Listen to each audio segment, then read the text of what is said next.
욥기 38장 22절부터 31절까지 말씀입니다. 22절 내가 눈 곳간에 들어갔었느냐 우박 창고를 보았느냐. 원문은 이렇습니다. 너는 눈 창고들 속에 들어가 보기라도 했더냐 우박 창고들을 너는 보았더냐. 자, 어떤 분들은 이런 걸 놓고 고대인들은 과학적이지 못했다 이런 얘기를 해요. 그러나 이게 과학적이냐 아니냐를 따질 수 있는 그런 말씀이 아닙니다. 한번 잘 그 말씀을 음미해 보면 눈 창고들이 있다는 거예요. 근데 그 눈 창고들이 있는데 그 속에 네가 들어가 보기라도 했더냐. 또 눈보다 큰 우박 창고가 있다는 거예요. 그것을 너는 보았느냐. 이렇게 말씀하고 있습니다. 이것은 눈을 저장해 놓는 창고가 있어서 거기다가 하나님이 이렇게 끄집어서 눈을 내리고 우박 창고들이 있어서 그렇게 했다는 게 아닙니다. 이런 뜻입니다. 눈이 내린다.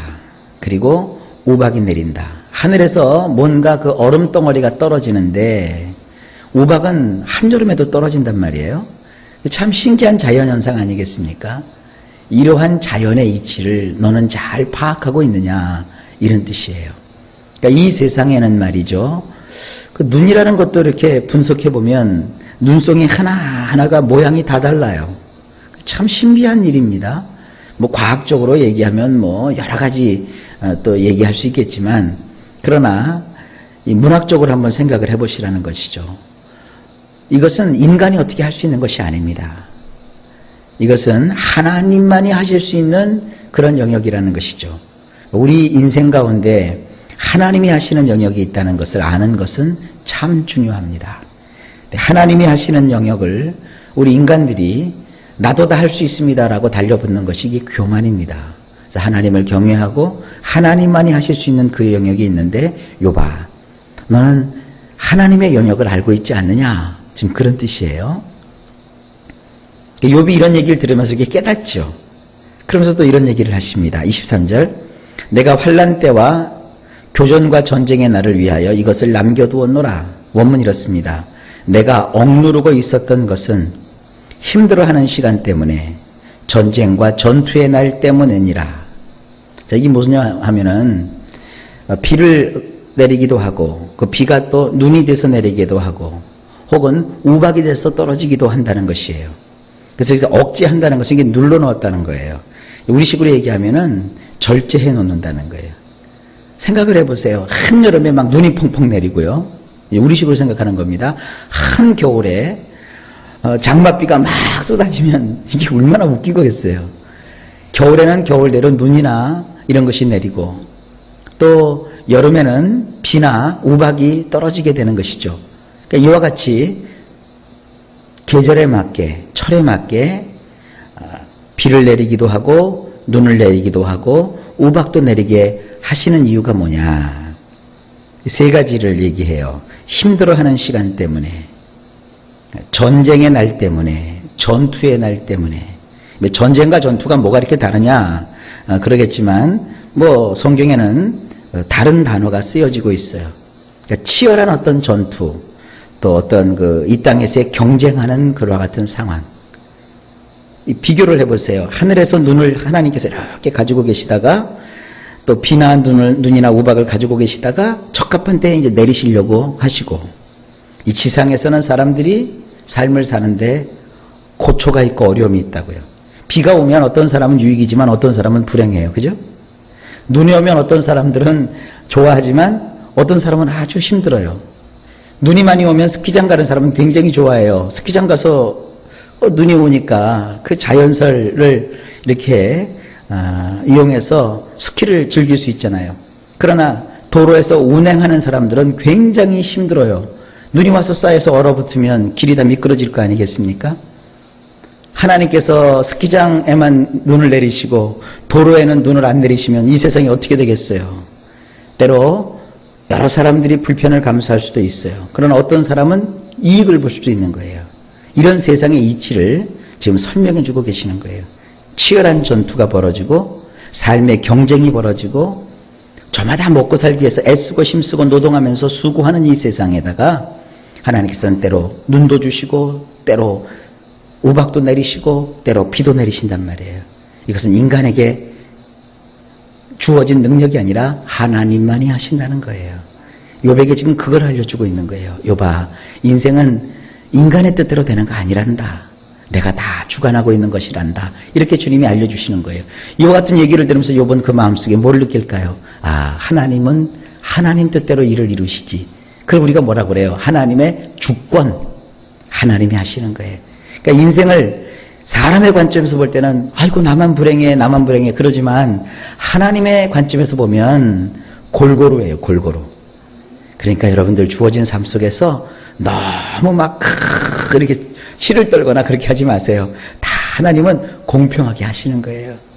가난한 사람들이 다 불행하지 않습니다. 가난한 사람도 가난한 사람 나름대로 행복이 있고요. 돈 많이 가진 부자들도 여러분 다 그 나름대로 행복과 불행이 다 섞여 있는 거예요. 그러니까 세상은 어떻다? 하나님 앞에서는 공정하고 공평하다. 24절입니다. 광명이 어느 길로 뻗치며 동풍이 어느 길로 땅에 흩어지느냐. 원문이 이렇습니다. 빛이 분산되는 이런 길은 어디이더냐. 지구상에서 동풍이 흩어 없어지는 곳 말이다. 이 동풍이라고 하는 것은 사막바람이라고 제가 말씀드렸어요. 우리나라의 황사바람 생각하시면 됩니다. 이 황사바람처럼 이스라엘 그 땅에도 사막에서 이 거센 동풍이 불어요. 그걸 생각하시면 됩니다. 자, 다시 한번 쭉 봅니다. 빛이 분산되는 이런 길은 어디이더냐. 지구상에서 동풍이 흩어 없어지는 곳 말이다. 그 어떤 그 자연의 현상 속에서도요, 빛이 아무 때나 비치는 거 아니에요. 비추는 곳이 있고 빛이 비추지 않는 곳이 있고요. 또 바람이 늘 부는 것이 아닙니다. 우리가 볼 때는 바람을 이렇게 만나 저렇게 만나 뭐 그냥 바람 분다 이렇게 생각하지만 바람도 동쪽 바람이 있고 서쪽 바람이 있고 남쪽 바람이 있고 북쪽 바람이 있어요. 뜨거운 바람이 있고 찬 바람이 있어요. 이러한 모든 것들이 뭐냐, 여기 분산된다. 빛이 분산된다는 것은 이쪽으로도 뻗고 저쪽으로도 뻗고 그러는 거예요. 빛이 예를 들어서 이쪽 지역만 빛이 비춰지면 저쪽 대전이나 대구는 어떻게 해요? 낮이 되면 서울도 환하고 제주도도 환하고 빛이 사방으로 골고루 퍼지는 거예요. 그러면 지구 땅덩어리 전체가 빛이냐? 아니요. 비행기 타고 가다 보면 저쪽 반대쪽은 또 컴컴해요. 그러니까 사람이 세상 살면 빛도 있고 어둠도 있는 거예요. 좋은 일도 있으면 나쁜 일도 있는 거예요. 반대로 나쁜 일만 계속되지 않아요. 나빴다가도 좋은 거예요. 바람도요, 동쪽으로 불다가 서쪽으로 불다가 남쪽으로도 불다가 북쪽으로도 부는 거예요. 이게 다 누가 하시는 거예요? 하나님이 하시는 거예요. 25절. 누가 홍수를 위하여 물길을 터주었으며 우레와 번갯길을 내어주었느냐. 원문 보면 이렇습니다. 홍수가 났을 때 물길과 천둥 소리를 들을 동반한 벼락을 위한 길을 분할해 준 자가 누구더냐? 이것도 마찬가지예요. 홍수가 났다고 해서 다 떠내려가지 않아요. 떠내려갈 것만 떠내려요. 옛날에 저쪽 강원도에, 이건 물 얘기가 아니라 불 얘기인데, 강원도에 큰 산불이 났어요. 그래서 막 전 그 지역이 완전히 불로 초토화 됐다고요. 그랬더니 뭐 환경단체니 뭐니 과학자들이니 뭐 나타나갖고는 50년 동안 여기는 이제 완전히 황폐한 황무지가 될 것이고 이건 완전히 죽음의 땅이 되는 것이고 이것은 막 저주라는 식으로 막 방송을 했어요. 그리고 몇 년이 지났어요. 숲이 우거지고요. 새들이 다시 노래하고요. 그것에 다시 벌레들이 찾아들고요. 거기 파충류들이 살고요. 다 지금도 그렇게 복구가 되고 있대요. 이 세상은 말이죠. 사람이 그 짤막한 지식과 학식으로 이렇게 저렇게 하면 안 돼요. 여러분도 기억하시죠? 얼마 전에 저쪽 서해안에 그 유조선이 그 어떻게 난파가 돼가지고 유조선에서 그 엄청난 기름이 쏟아졌어요. 그래갖고 뭐 서쪽 그 서해안이 완전히 망가졌다. 뭐 바지락이 다 죽었다. 이제 그곳에 어부들은 다 이제 굶어 죽었다. 우리나라 이제 서쪽 바다는 완전히 끝나버렸다. 막 그랬던 적이 몇 년 전이요. 그래가지고 가가지고 돌짝 가가지고 막 기름때 벗겨낸다, 뭐 봉사한다 그랬는데 지금 소해안 가보세요. 말짱해요. 물론 거기 이제 무슨 뭐 잔류물이 없지는 않겠죠. 하지만 홍수가 나도 거기 다 물이 지나가는 길이 있고요. 천둥과 벼락이 막 엄청나게 쳐도 그게 끝이 아니에요. 다 그들은 한번 딱 나고 그들이 갈 길이 있어요. 이렇게 다 분할해 주는 분이 누구냐 이거예요. 우리 하나님이라는 거예요. 불행 때문에 죽지 않아요. 우리나라도 옛날에 전쟁이 났어요. 6.25 전쟁 때 얼마나 죽었느냐. 전수해를 보니까요. 100만 명이 넘는 사람이 죽었어요. 그러면 전쟁 나면 다 죽었어야 되는데 우리 지금 6.25 전쟁 기억도 못하는 사람 많습니다. 인생이 바로 그런 거예요. 오늘의 불행 때문에 내일을 포기하면 안 돼요. 오늘의 어려우면 그냥 오늘 한 날로 족한 거예요. 내일을 또 기대하고 살아가는 거예요. 내일도 해가 뜨고요. 내일도 하나님이 역사하시면 좋은 일이 있는 거예요. 기대하셔요. 오늘 비록 어렵고 힘들다 할지라도 오늘 나의 인생에 바람이 불고 홍수가 나고 천둥과 벼락이 친다 할지라도 내일은 광명한 태양이 떠올라 나의 인생에 행복이 온다는 거예요. 이것은 과대망상을 조장하는 것이 아니라 하나님이 하시는 일을 제가 말씀드리는 겁니다. 그러므로 우리 결단코 포기하지 말고 좌절하지 말고 뒤로 물러서지 마시기를 주의 이름으로 축복합니다. 26절 누가 사람 없는 땅에 사람 없는 광야에 비를 내리며 이제 창조의 당시를 한번 떠올리시면 돼요. 원문이 이렇습니다. 그 안에 인간이 거류하지 못할 황무지였던 지구상에 사람이 없을 때에도 비를 내리기 위해 그리하였느니라. 사람이 살을 때 꼭 하나님이 비를 주신 것이 아니라 이 지구상에 인류가 존재하기 전에도 하나님께서 비를 내려주셨다는 거예요. 하나님께서 비를 내리시기 위해서 천둥도 치고 번개도 쳤다는 거예요. 여러분이 거기 있는 것뿐이지 여러분 때문에 하나님이 벼락을 떨어뜨리시고 여러분 때문에 하나님께서 비를 내리시는 게 아니에요.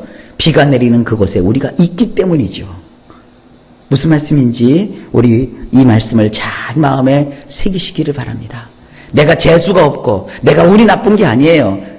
다만 내가 천둥치고 번개치는 곳, 비 오는 곳에 내가 지금 거기 갔을 뿐이요.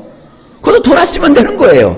운명팔자 그런 거 믿지 마세요. 오직 하나님의 인도를 믿으세요. 27절 황무하고 황폐한 토지를 흡족하게 하여 연한 풀이 돋아나게 하였느냐. 제가 이것을 시간이 좀 넉넉하면 창세기하고 비교해주면 탁 들어맞거든요. 그냥 쭉 읽을 테니까 들어보세요. 원문 27절 척박하고 황폐하였던 것을 흡족하게 하기 위하여 먹을 수 있는 허브가 돋아나서 자라나도록 하기 위해서 말이다. 아하, 홍수가 나고 비가 너무 많이 와서 홍수가 나고 천둥이 치고 벼락이 내리꽂고 번개가 번쩍번쩍했던 것은 나를 심판하고 나를 죽이고 나를 끝내버리려고 했던 것이 아니라 사실은 그 땅이 척박하고 황폐하여서 그걸 흡족하게 해주시려고 그것에 먹을 수 있는 이 나물들, 이 허브가 다 나물이잖아요. 나물들, 뭐 요즘 사람들 가면 뭐 허브 많이 그러는데 허브가 다른 거 아닙니다. 나물이요, 나물. 옛날 우리 어르신들이 먹었던 그 나물이 바로 허브요. 그거만큼 좋은 게 어디 있어요? 그 허브들이 돋아나서 비 온 다음에 여러분 산에 가면 뭐가 잔뜩 돋아 있어요. 고사리. 얼마나 그냥 그 고사리 따는 재미가 있어요.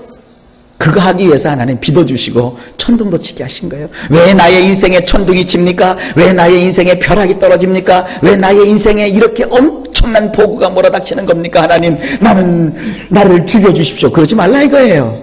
나의 인생에 허브가 돋게 하시고 나의 인생을 너무 황폐하고 척박했으니까 흡족하게 해주시려고 하나님 그거 주셨던 거예요. 그렇게 이해하실 수 있기를 바랍니다.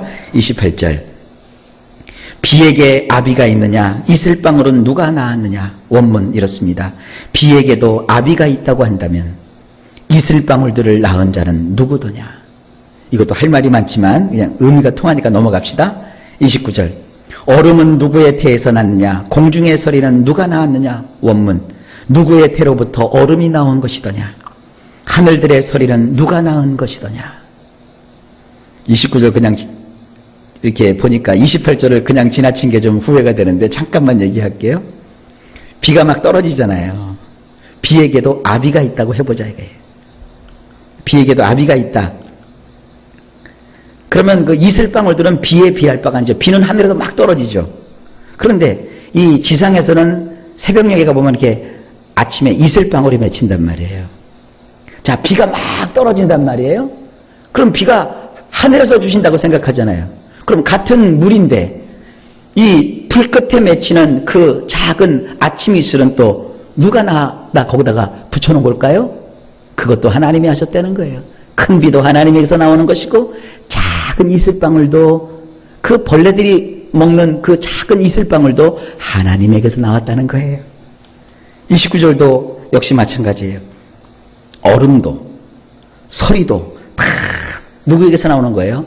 하나님에게서 나오는 거예요. 30절 물은 돌같이 깊어지고 굳어지고 깊은 바다의 수면은 얼어붙느니라. 이것도 자연현상입니다. 원문을 보시면 이렇습니다. 물들은 자취를 감춰 돌같이 되고 깊음의 표면조차 꼼짝 못하게 되느니라.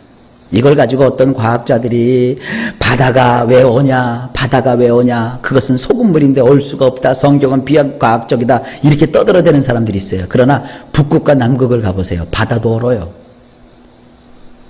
이건 뭐냐면 꼭 바다가 어느냐 안 어느냐 이렇게 표현한 것이 아니라 이겁니다. 때가 되면 그렇게 찰랑찰랑했던 물도 날씨가 추워지니까 어떻게 돼요? 물들이 다 사라져 버렸어요. 돌같이 딱딱히 굳었어요. 저쪽 실크로드를 따라가 보면은요, 큰 호수가 있는데 겨울이 되면요 그 호수가요 막 10m, 15m씩 얼어붙어요. 그래서 그 호수 위로 뭐가 다니면 탱크가 막 굴러다니고요, 트럭이 막 다녀요. 그게 얼음인지 그 밑이 강인지 몰라요. 그냥 도로요. 근데 따뜻한 날이 되면요 그 두터웠던 얼음이 다 녹아버리고 거기에 호수가 나타나요. 이 참 신기하지 않습니까? 그리고 깊음의 표면조차, 이거 보통 바다를 뜻하는데 바다의 표면조차도 겨울이 되면 이게 양쪽이 다 얼어버리니까, 육지 쪽이 얼어버리니까 바닷물조차도 이렇게 옴짝달싹하지 못하게 된다. 북극이나 남극을 생각하시면 돼요. 이거 다 누가 하시는 거다? 하나님이 하시는 거다. 마지막, 오늘의 마지막 31절. 내가 묘성을 메어 묶을 수 있으며 삼성의 띠를 풀 수 있겠느냐. 이거 삼성그룹 할 때 그 삼성 아닙니다. 자, 원문을 보면 이렇습니다. 별 무더기를 너는 단단히 묶어버릴 수 있느냐? 이 별 무더기는 은하수 같은 걸 뜻하는 거예요. 성군이라고 하죠. 성군. 이 하늘에 보면 별들이 이렇게 무더기로 뭉쳐 있다고요. 너는 그것을 단단히 묶어버릴 수 있느냐? 별자리의 띠들을 너는 풀 수 있느냐? 별자리가 있잖아요. 뭐 큰 검자리, 작은 검자리, 카시오피아 자리, 뭐 오리온 자리, 별자리가 있다고요. 그 별자리를 보고 천기를 살피고 옛날부터 그렇게 했거든요. 천문을 하고요. 이 별자리들이 이렇게 끈으로 묶어 보면요, 그것이 이렇게 사람이 되고 전갈이 되고 뭐 이렇게 곰이 되고 이렇게 보이잖아요. 이런 띠를 너는 풀 수 있느냐? 이건 뭐냐? 저 하늘의 별들을 보라. 그 별 무더기를 내가 만들었고 별자리를 그 하늘에 두었느니라. 이건 내가 한 것이다. 근데 사람들은 그걸 안 보고 자꾸 뭘 봐요? 거기 산소가 있느냐 없느냐, 인간이 살 수 있느냐 없느냐, 그거 다 웃기는 짓이요. 하나님은요, 이 지구상을 사람이 살 수 있는 조건으로 하나님이 만들어 주신 것이지, 무슨 자연이 진화를 해가지고 거기 뭐 산소가 있고 물이 있고, 어림없는 소리예요. 저 수많은 별들이 다 사람이 없어요. 그러나 나중에 천년왕국이 된다든지 아니면 천국이 시작돼서 하나님께서 저 우주를 그냥 두시기로 하셨다면 거기가 다 사람 사는 곳이 될 수 있는 거예요. 하나님은 지구를 만드는데 6일밖에 걸리지 않으셨어요. 그러니까 이 모든 것은 다 누가 하시는 거예요? 하나님이 하시는 거예요. 그러니 여봐, 너의 인생도 누가 하겠느냐? 하나님이 하시겠다는 거예요. 하나님 여러분에게 묻습니다. 너의 인생은 누가 주관하느냐? 주님이십니다. 주님께 모든 걸 맡기고 우리는 하나님을 경외하고 경배하며 예수님을 잘 믿는 하나님의 백성들 되시길 예수님의 이름으로 축복합니다.